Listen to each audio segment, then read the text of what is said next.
Le Seigneur soit avec vous. Évangile de Jésus-Christ selon saint Luc.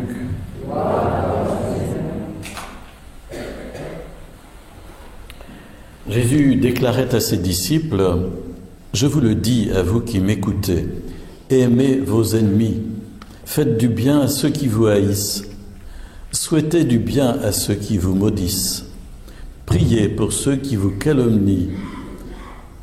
À celui qui te frappe sur une joue, présente l'autre joue. À celui qui te prend ton manteau, ne refuse pas ta tunique.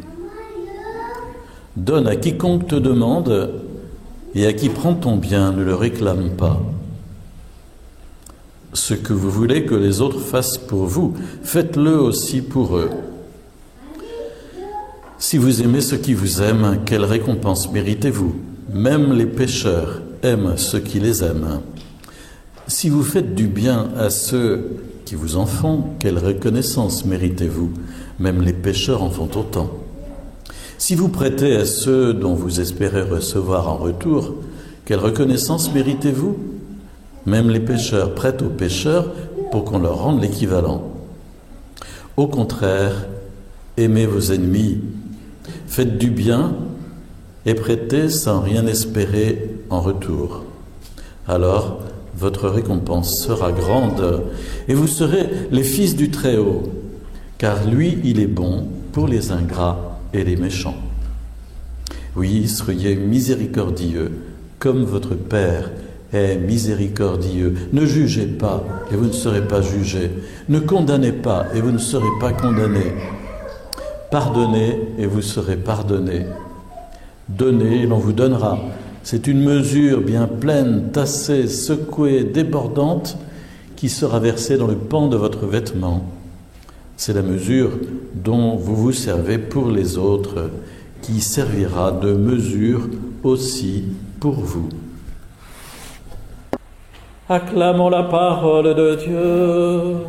Louange à toi, Seigneur Jésus.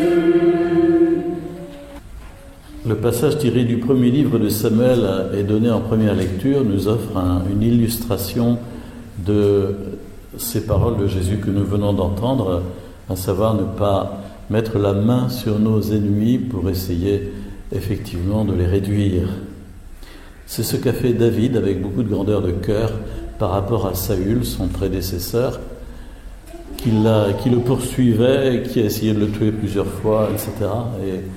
Et David a eu cette réflexion, mais qui a le droit de porter la main sur le Messie du Seigneur, sur celui qui a été oint par le Seigneur, sur le roi, désigné par le Seigneur. Et David va attendre encore plusieurs dizaines d'années probablement, jusqu'à la mort de Saül et l'extinction aussi de la rivalité entre les clans, comme ça s'est passé à l'époque. Mais en tout cas, il nous est proposé un bel exemple de grandeur de cœur qui rejoint les paroles de Jésus. Évidemment, toute la question est de savoir qu'est-ce qu'on entend par nos ennemis. D'abord, on a le sentiment de ne pas avoir énormément d'ennemis, n'est-ce pas ? Voire même pas du tout.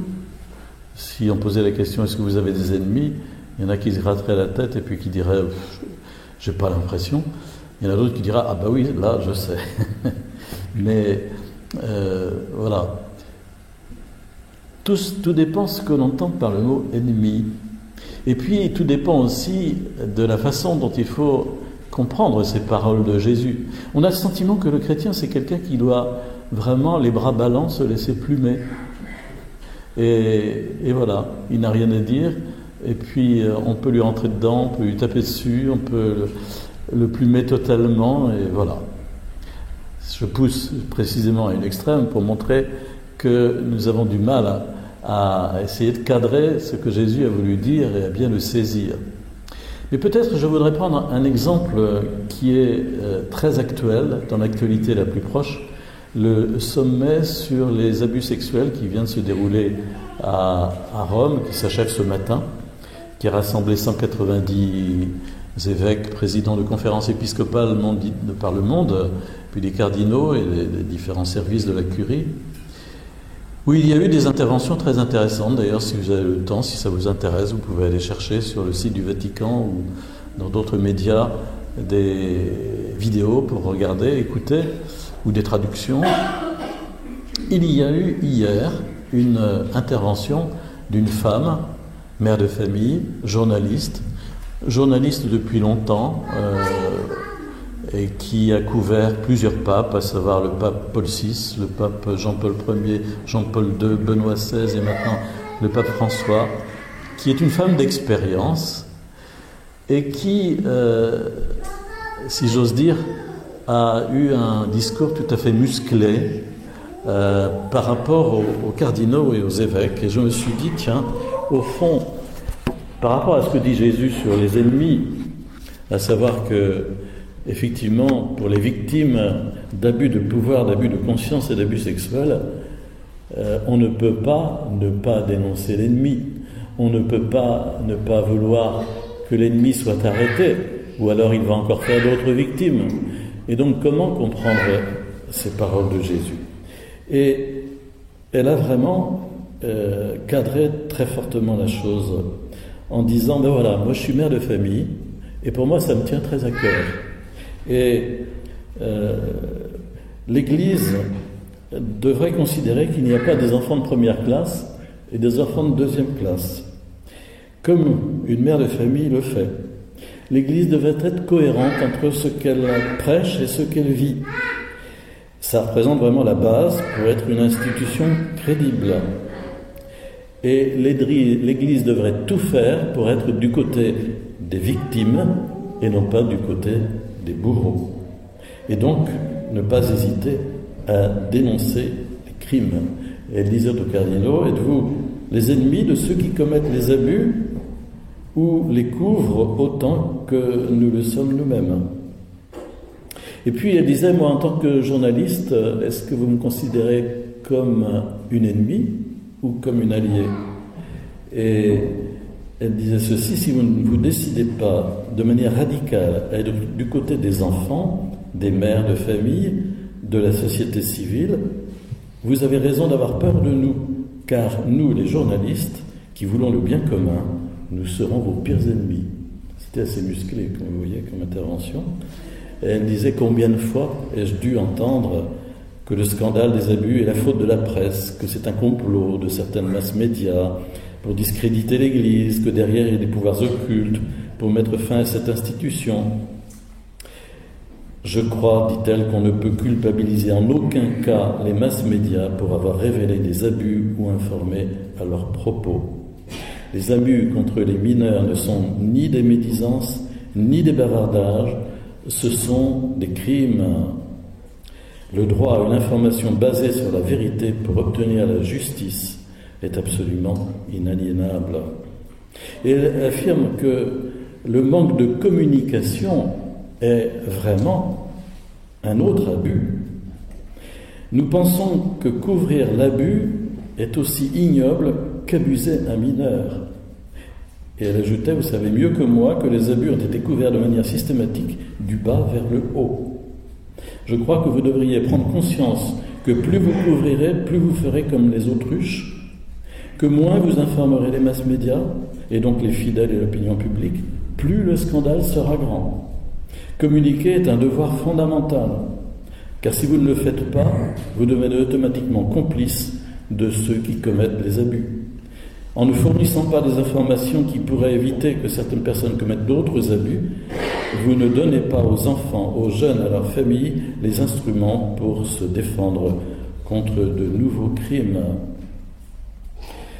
etc., etc. C'est assez long, mais c'est tout aussi musclé tout au long de l'intervention. Et elle disait aux évêques et aux cardinaux, racontez les choses quand vous les savez. Et je pense qu'il serait beaucoup plus simple, plus positif et plus utile si l'Église était la première à donner l'information de manière proactive et non pas réactive. Et puis elle a tout un couplet sur l'affaire des légionnaires du Christ et de Martial Maciel, cet abuseur en série. Elle prend ça comme type de communication malade, dit-elle, dans l'Église. Et voilà, derrière le silence le manque d'une communication saine, transparente. Très souvent, il n'y a pas seulement la peur du scandale, la préoccupation pour le bon renom de l'institution, mais également de l'argent, des chèques, des dons, des permis pour construire des écoles, des universités, dans des lieux où l'on ne pouvait peut-être pas construire. Et elle ajoutait, je partage ce que j'ai vu et sur quoi j'ai enquêté à fond. C'est assez long, je vais arrêter là, mais je vous invite à lire ce texte et je fais 3 recommandations pour terminer. Premièrement, mettez les victimes au premier plan. Elle dit, rappelez-vous que les victimes ne sont pas des numéros, ne sont pas des données de statistiques, mais sont des personnes auxquelles on a gâché la vie, la sexualité, l'affectivité, la confiance dans les autres êtres humains, peut-être même en Dieu, ainsi que la capacité d'aimer. Puis deuxièmement, laissez-vous conseiller. Elle dit, il devrait y avoir dans l'Église des experts en communication à tous les niveaux. Tous les niveaux. C'est une illusion de penser qu'aujourd'hui on peut cacher un scandale, c'est comme couvrir le ciel avec un doigt. Et puis la 3e recommandation, professionnaliser la communication. La réponse ne peut pas être le silence ou le no comment, car nous chercherons alors les réponses en demandant à d'autres, et ce seront donc des tiers qui informeront les gens. Le risque est élevé et le prix de ce type de conduite est encore plus élevé. Voilà, je voulais vous donner un petit peu, vous partager cet aspect, parce qu'il me semble que c'est ce qui se passe en ce moment à Rome est important. Ça ne va pas régler tous les problèmes, loin de là, mais c'est un pas en avant important. Et par rapport à cet évangile que l'Église nous donne, ces paroles de Jésus, aimez vos ennemis, faites du bien à ceux qui vous haïssent. Nous avons le devoir de distinguer et d'appliquer ces consignes avec intelligence. Prenez le temps de lire cette intervention. Je l'ai mis sur mon blog charismata.free.fr parce qu'elle m'a particulièrement frappé. C'est sûrement la plus pertinente parmi toutes les autres.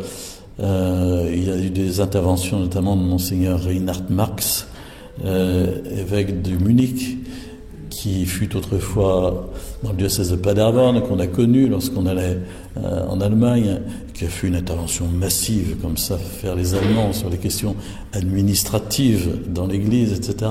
Mais ça venait du cœur d'une maman.